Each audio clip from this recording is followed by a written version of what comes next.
If you don't want to be like everyone else, then you have to make the sacrifices others aren't willing to make. That's what my mentor told me when I was in my early 20s, and it stuck with me ever since. I started out with no qualifications and no money, but still managed to become a multi-millionaire.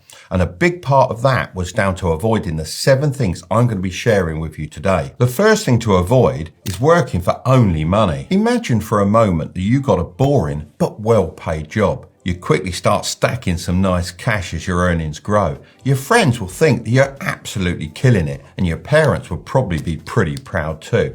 However, over time, your earning potential would start to plateau. This is path A. Now, imagine instead you get a challenging but lower paid job. You might struggle for a couple of years as you improve and adapt. You may even struggle to pay the bills. Your friends will probably think you're falling behind, and your parents may not agree with the path you've taken. However, over time, your earning potential will start going through the roof. This is path B. So, what's the difference between these two examples? Well, path A prioritizes money early on, whereas path B prioritizes 2 key things: skills and equity. Every self-made millionaire I know has followed path B, as it's the only way to build that kind of wealth. As I mentioned, I left school at 16 with no qualifications. However, I immediately went out looking for jobs and actually got offered more than 5 opportunities. So I had a big decision to make. Which should I choose? I decided to become a carpenter's apprentice. The pay wasn't great, but I knew the skills I'd learn would be extremely valuable, so I prioritised those. There was no way I was going to get equity in the business, but at least I was working for more than just money. That job taught me a lot, and although I was forced to quit after being relentlessly bullied by my manager, I still use many of those skills today when I'm designing my best-selling brand of radio-controlled planes that I sell across the world. By learning a wide range of high-income skills, it makes it almost impossible for you to ever be broke again, as you become your greatest asset. I like to think every job I had when I was younger added to my skill set like a Swiss Army knife. Nowadays, I'd recommend prioritizing online-based high-income skills such as copywriting, video editing, and coding. The demand for these skills is only growing, and I can speak from experience that there is a huge skill shortage at the moment. Sure, there are lots of people doing those things. However, 99% of them are just not up to standard. Honestly, your competition really isn't that tough. Now, let's move on to the second thing, equity. This just means owning a percentage of a business so you can benefit from the profits. My radio control model brand is a perfect example of this. You can gain equity in a few different ways. The most obvious way, and the way I did it, was to start the business myself. However, you can also gain it by working for it if you're extremely skilled in certain areas. This is known as sweat equity. Lastly, you can purchase equity in certain businesses, although I wouldn't recommend this as much unless you have the skills that can help accelerate that business forward. My friend Simon Squibb often goes around in public telling people to start their own businesses or ask for equity from their boss. While I 100% agree with the sentiment, you need to have some self-awareness with this. Firstly, it's worthwhile working for someone to gain skills before starting a business of your own. Secondly, you need to be realistic.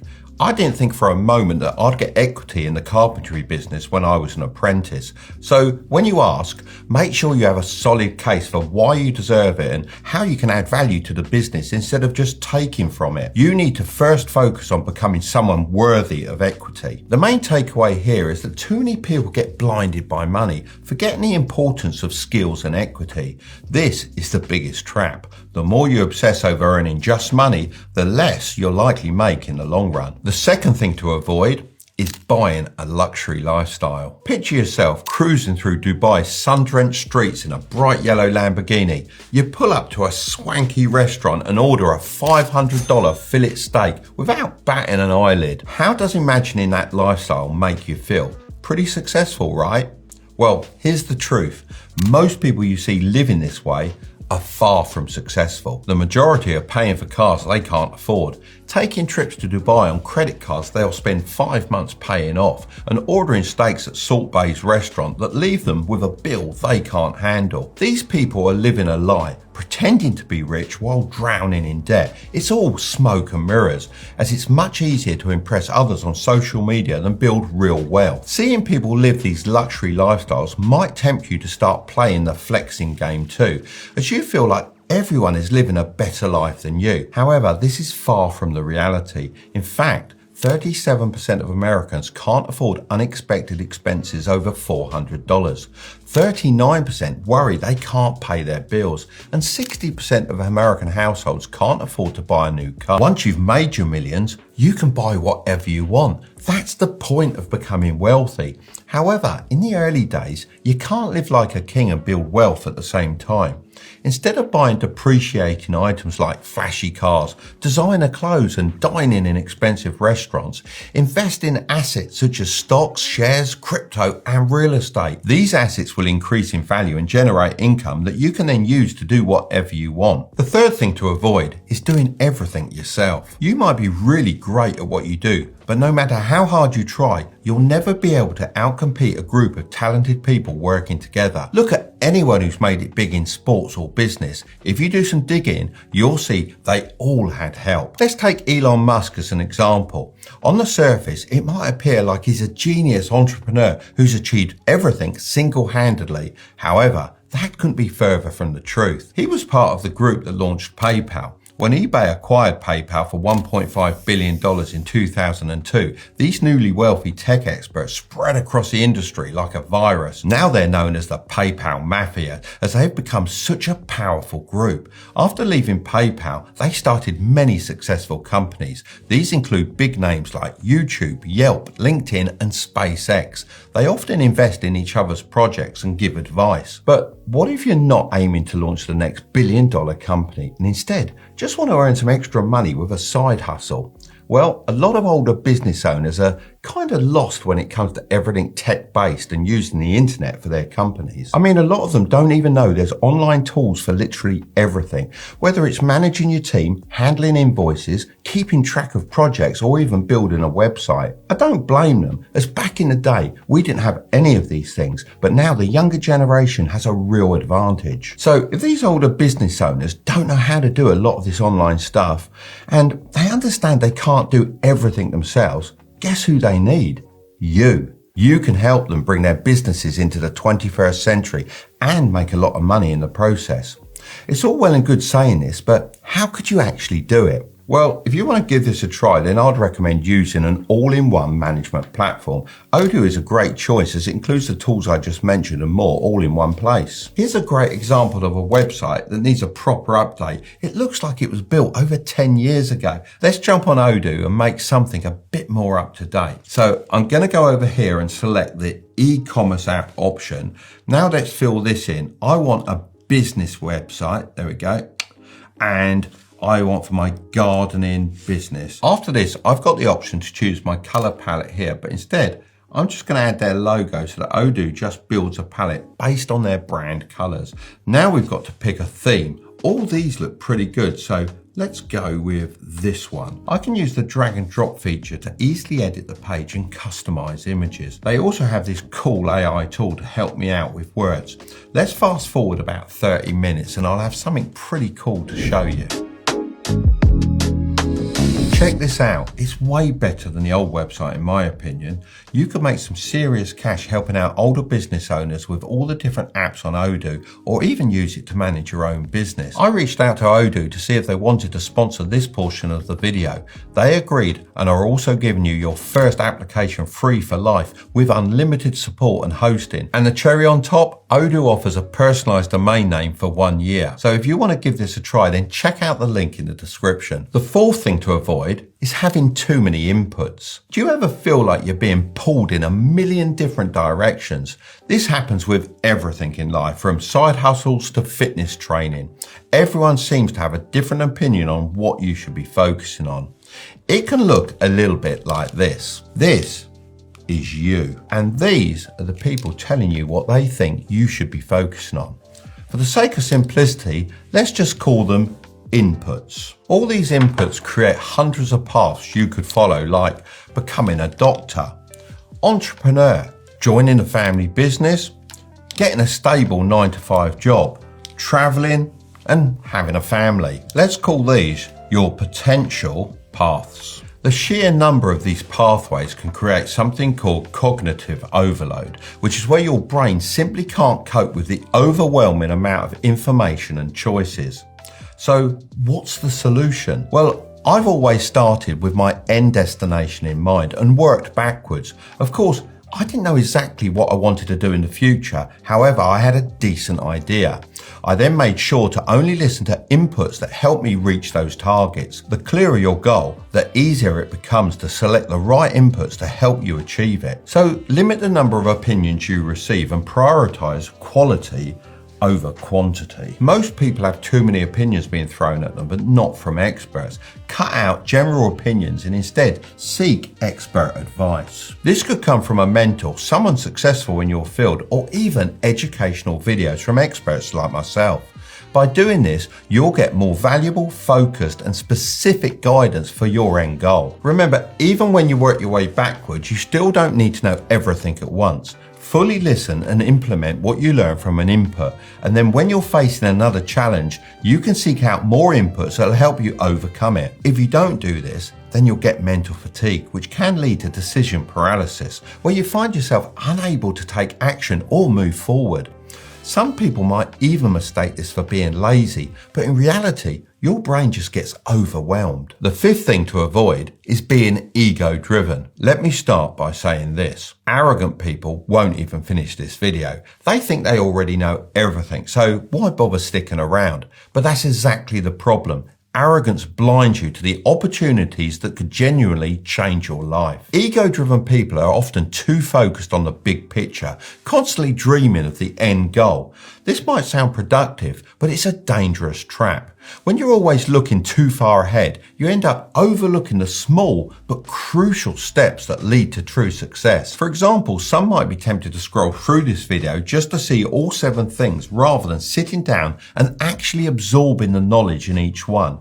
But by doing so, they miss out on the valuable insights that could fast track their journey. When you're too egotistical, you start to believe that you don't need advice from others, especially those who might know more than you. You might dismiss the wisdom of people who have already walked the path that you're trying to take. But here's the truth. True wealth isn't just about being confident. It's about having the humility to keep learning, to understand that you don't know it all. And that's where the real growth happens. The more you learn, the more you realize how much you don't know. This is called the iceberg principle. What you know is just the tip of the iceberg. The massive chunk of knowledge is underneath the surface. That's what truly matters, and arrogance makes you forget that it's even there. In short, arrogance is a silent wealth killer. It convinces you that you're too good to learn, too smart to listen, and too important to take the small steps that lead to greatness. The sixth thing to avoid is passing the blame. One of my favorite Chinese proverbs is, "The man who blames others has a long way on his journey to go. The man who blames himself is halfway there. The man who blames no one has already arrived." In front of me, I have 2 objects, a magnifying glass and a mirror. In life, you're going to have to choose to reach for either of these on a daily basis. You might be thinking, Mark's gone mad. But let me explain. If you choose to pick up the magnifying glass, it gives you the ability to hyper-focus on other people. This is a dangerous path as it leads to the blame game. Look, I do kind of get it. When anything goes wrong in life, it's natural to want to pass the blame onto someone else. Anyone but yourself. I'm sure there's been times when you've blamed your teacher for a test you failed, even though you spent more time binge watching Netflix than actually studying. Or maybe you passed the blame on to the traffic for being late, even though you left the house 10 minutes later than you should have. But here's the thing. These small instances of blame don't stay small. Over time, they grow into a habit that's hard to break free from. I'm sure you've seen people say stuff like, the government hates young people, the system is rigged against people like me, my boss doesn't like me, I'm not rich enough to start a business, and life didn't give me the right opportunities. The more you reach for the magnifying glass, the bigger your excuses become. However, If you pick the mirror, then you instead focus on the stuff you can actually control, your own thoughts and actions. So to embody the wisdom of the Chinese proverb, to be the person who has already arrived at their destination, you need to pick up the mirror, not the magnifying glass. The seventh thing to avoid is staying static. This is your comfort zone, where you retreat seeking safety and security. Notice how there are no gaps in this circle, almost like a self-imposed prison with no way out and no way to grow. If you're currently here, then you're not alone. According to some studies, over half of Brits don't leave their comfort zone, and 45% of them are worried that one day they might regret it. So what can you do to break out of this prison? Well, you need to expand the circle. This can be really difficult when our minds are conditioned to avoid taking risks, but it's something I learned at an early age. Let me show you how I did it. When I was younger, my comfort zone was narrow. School, studying subjects I wasn't good at, like maths and English. The traditional education system didn't suit me. I didn't want to be a banker, doctor or lawyer. I wanted something more hands-on. So I stepped out of my comfort zone and pursued the apprenticeship I mentioned earlier. This created a new space for me, but I wasn't satisfied yet. I knew I needed more from life, so I started experimenting with side hustles, which pushed me further into unfamiliar territory. Suddenly, the world was full of possibilities. The next step was clear: starting my own business. This was a pivotal moment requiring a big risk, a bank loan. It was the best decision that I ever made. To expand my empire further, I travelled to China in search of a manufacturer for my own brand of radio control models.